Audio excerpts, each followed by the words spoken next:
સુરત જિલ્લાના મહુવા જૂથ ગ્રામ પંચાયતની ગ્રામ સભામાં પોતાના હક અને અધિકાર માટે ગ્રામજનોની ગ્રામ સભામાં અતિ ઉગ્ર રજૂઆત.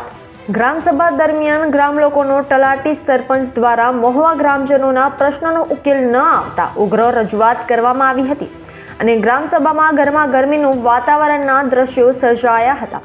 ગ્રામજનો એમની પ્રાથમિક સુવિધાઓ જેવી કે પીવાના પાણી, રોડ, રસ્તા, દબાણ, ગૌચરણનું દબાણ અને ગેરકાયદેસર માટી ખનન, પંચાયતના અધિકારીઓ દ્વારા કરાતું ગેરવર્તન અને ભ્રષ્ટાચારની માંગ લઈ ગ્રામસભામાં પહોંચ્યા હતા. નાનાવાડી સોસાયટીના રહીશો, મુસ્લિમ સમાજના આગેવાન સાબેરભાઈ મોમલા, ઇલિયાસ શેખ તથા મુસ્લિમ સમાજના અનેક આગેવાનો અને ગામના જાગૃત આગેવાન જીતુભાઈ ભાવસાર, કાંતુભાઈ ધોબી, જગદીશગીરી ગોસ્વામી, ભાવેશ મહંતે 3 કલાક સુધી ખૂબ આક્રોશમાં આ રજૂઆત કરી હતી.